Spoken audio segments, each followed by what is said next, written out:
សួស្តីអ្នកគ្នាដែលយើងមកសម្រាប់រឿងមួយមានចំណងជើងថាពីវិទ្យាតកុំឲ្យរងចាំយូរយើងចាប់ផ្ដើមរឿងតែម្ដងទៅសាច់រឿងដំបូងនោះបានគេនឹងអ្នកណាម្នាក់បាននិយាយថារឿងបន្ទាល់របស់យើងប្រកាសជានឹងធ្វើឲ្យចិត្តទស្សនៈជនរបស់អ្នកកកើតឡើងនៅក្នុងអាកាសធាតុត្រជាក់ដូចតកនេះនៅថ្ងៃទី22វេលាម៉ោងប្រហែល 8:30 យប់សិស្សថ្នាក់ទី5ម្នាក់ដែលរស់នៅភូមិលើដងក្រុងម៉ោងបានប្រទះឃើញលួយមួយបាច់ធំនៅតាមផ្លូវត្រឡប់មកពីសាលារៀនវិញនៅក្នុងកាបូបនោះមានសាច់ប្រាក់រស់សឹកសៅវងក្មេងប្រុសនោះមិនបានស្ទើរស្ទើរមួយវិនាទីឡើយហើយបានចូលកាបូបនោះទៅប៉ុស្តិ៍ប៉ូលីសដែលនៅក្បែរនោះភ្លាមលោកជូដែលជាម្ចាស់កាបូបនោះត្រូវបានគេបញ្ជូននៅ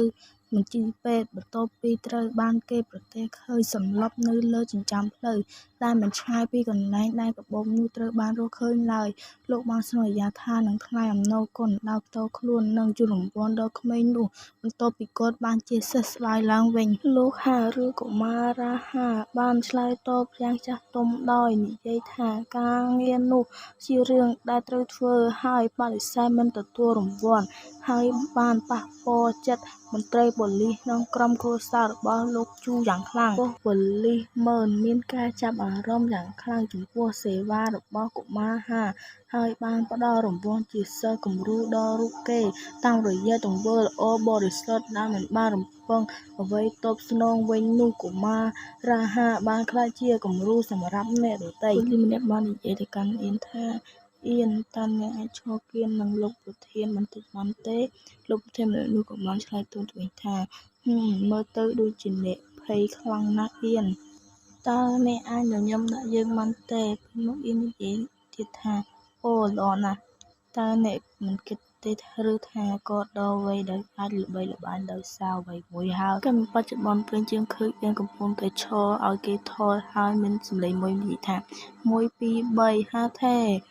បាទចារៀមនោះក៏មាននារីម្នាក់បាននិយាយថាខ្ញុំនឹងថតមួយទៀតបានហើយហេតុអ្វីបានជារង្គោះរង្គើយ៉ាងនេះ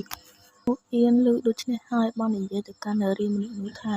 នោះជាអ្វីតើអ្នកបានថតរូបខ្ញុំមែនទេនារីម្នាក់នោះក៏បានឆ្លើយទូនទៅវិញថាបាទចាវាចេញមកល្អអៀនឮដូច្នេះហើយក៏និយាយទាំងដៃឆក់កាន់ទូរស័ព្ទថានោះមិនមែនជាបញ្ហាទេហេតុអ្វីបានជាអ្នកថតរូបខ្ញុំទាំងមិនមានការសុំការអនុញ្ញាតបែបហ្នឹងនារីម្នាក់ហ្នឹងពេលឃើញអៀនកាន់ទូរស័ព្ទខ្លួនបែបនេះក៏មានការភ័យហើយនិយាយថាទូរស័ព្ទរបស់ខ្ញុំអៀនកាន់ទូរស័ព្ទនោះទាំងនិយាយថាហេតើអ្នកកំពុងប្រើប្រាស់ខ្ញុំសម្រាប់អ្វីបានឆ្លើយតបទៅអៀនវិញថាអ្នកមិនគួរឲ្យស្រឡាញ់ដល់ថ្នាក់នោះផងមិត្តនៅសាលាកណ្ដាលរបស់ខ្ញុំមិនជឿអ្វីដែលខ្ញុំនិយាយដូច្នេះខ្ញុំភ្នាល់ថាខ្ញុំអាចបញ្ឆោតអ្នកបាននេះហើយជាមូលហេតុដែលវានឹងល្អប្រសើរបើអ្នកលេងបណ្ដាញសង្គមគាត់បាននិយាយថាគាត់មិនអាច follow page ឬផ្សេងអ្វីផ្សេងបានទេប៉ុន្តែខ្ញុំមិនខ្វល់ទេព្រោះវាគ្រាន់តែជាការបង្ហាញប៉ុណ្ណោះអៀនលើកដូច្នេះហើយក៏និយាយទាំងមានការភ្ញាក់ផ្អើលវាសំខាន់ដល់ម្លឹងឬនាងបាននិយាយទៀតថាចាបើខ្ញុំធ្វើជាមិត្តនឹងទូនដំណើររបស់ក្រុមមើលទេវតានៃតំបន់លើដងនោះនាងនិយាយមិនទាន់បានប្រមាណផងមិត្តដែលអង្គុយក្បែរនាងបាននិយាយថាអ្នកគ្រាន់តែចង់អួតប៉ុណ្ណោះនាងលើកបែបហ្នឹងហើយក៏និយាយបន្តទៀតថាវាគួរឲ្យខ្មាស់ណាស់បើអ្នកនិយាយបែបហ្នឹងចាបានឆ្លើយតបទៅកាន់នារីម្នាក់នោះថាមិនថាមានរឿងអ្វីទេលើកឲ្យសួរខ្ញុំសិននារីម្នាក់នេះបាននិយាយទៅកាន់អៀនវិញថាចាអៀនបានបន្តទៀតថាហើយចោលរឿងតំណាងពុទ្ធផននឹងនិយាយពីទេវតានឹងយ៉ាងម៉េចនោះជារឿងយូរយារណាស់មកហើយម្នាក់ទៀតបាននិយាយទៅកាន់អៀនថាតើអ្នកកំពុងនិយាយអំពីអ្វីតែគាត់ជាសិស្សគំរូទៅវិញ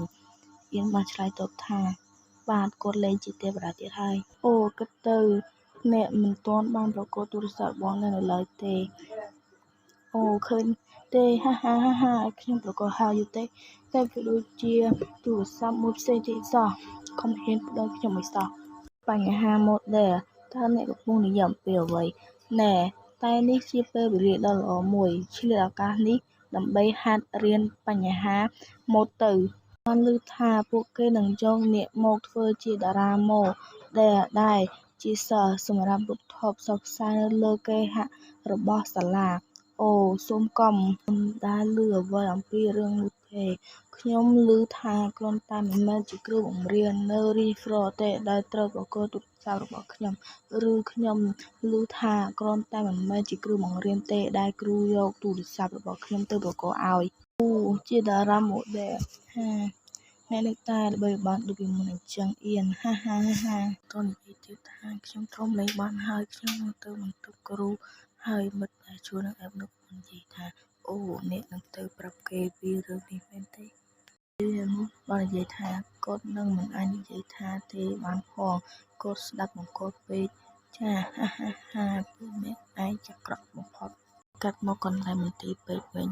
មានបានដើរទៅកាន់មន្ទីរពេទ្យមិនដើរទាំងគិតមិនដើរថាខ្ញុំទៅតែចូលមកទីនេះមិនទាន់បានប្រមាណផងហេតុអ្វីបានជាពួកគាត់និយាយអំពីរឿងនោះទៅហើយប្រហែលជាវាគ្រាន់តែរឿងដែលពួកគាត់លើកឡើងលេងៗប៉ុណ្ណោះហើយខ្ញុំក៏ព្រួយបារម្ភខ្លាំងពេកចំពោះរឿងនេះដែរជាយ៉ាងណាខ្ញុំគិតថារឿងរ៉ាវនឹងស្ងប់ស្ងាត់បន្តិចនៅវិទ្យាល័យពេលអៀនដល់បណ្ណាភ្នាក់នោះក៏មានសម្លេងមួយបាននិយាយថា